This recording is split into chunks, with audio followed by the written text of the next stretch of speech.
அதிசயங்கள் செய்கிறவர் நம் அருகில் இருக்கிறார். அற்புதங்கள் செய்கிறவர் என்றும் நமக்குள் வசிக்கிறார். எரேமியா 29:10.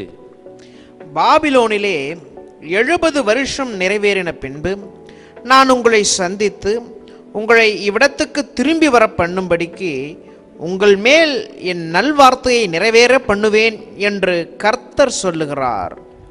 70 வருஷம் நீங்க அங்க இருப்பீங்க, அதன் பிறகு திரும்பி வருவீர்கள் என்று தேவ சித்தத்தை எரேமியா சொல்றார். இது தேவ சித்தம். 70 வருஷம் நீங்க இருக்கணும், அதன் பிறகு திரும்பி வர வேண்டும் என்பது தேவனுடைய சித்தம். அந்த சித்தத்தை தான் எரேமியா அறிவிக்கிறார். அந்த சித்தத்தை நீங்கள் ஏற்றுக்கொண்டால் நீங்கள் திரும்பி வருவீங்க, இழந்ததை பெற்றுக்கொள்வீங்க என்று நல்ல அருமையான ஒரு வார்த்தையை சொல்லிங்க தேற்றுவதை நம்ம பார்க்கிறோம். இந்த சரிபட்டு போன யூதா ஜனங்கள் எல்லாவற்றையும் இழந்தார்கள். வீடுகளை இழந்தார்கள், குடும்ப உறவுகளை இழந்தார்கள், தகப்பன் தாய் உற்றார் உறவினர் என்று சகல உறவுகளையும் இழந்தார்கள், தேசத்தை இழந்தார்கள். எல்லாவற்றுக்கும் மேலாக உயிராக அவர் நினைக்கிற ஆலயத்தை இழந்தார்கள், ஆராதனை இழந்தார்கள், பலிகளை இழந்தார்கள், ஆசாரியனை இழந்தார்கள், ஏபோத்தை இழந்தார். இப்படி எல்லாவற்றையும் இழந்து நம்பிக்கையற்ற ஒரு நிலைமையிலே இருந்த ஜனம் அந்த யூதா ஜனம். அப்படி நம்பிக்கையற்று சிறைப்பட்டு போய் கிடந்த அந்த ஜனங்களுக்கு தாங்க இந்த அழைப்பை சொல்றார் அவர். ஒருவேளை நீங்க கூட இதை கேட்கிறவங்க பலவற்றை இழந்திருக்கலாம்.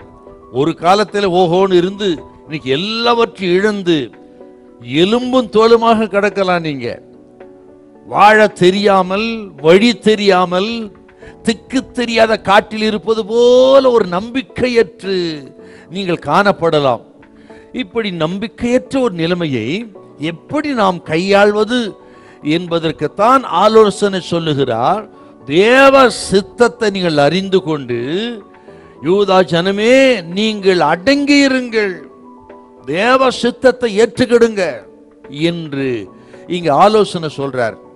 ஏற்ற நேரத்தில் உங்க சிறையிருப்பை கர்த்தர் மாற்றுவார், உங்கள் நம்பிக்கையற்ற நிலைமை மாறும், இழந்ததெல்லாம் திரும்ப பெற்றுக் கொள்வீர்கள். இதை கேட்கிற உங்களை பார்த்து தான் கர்த்தர் சொல்றாரு.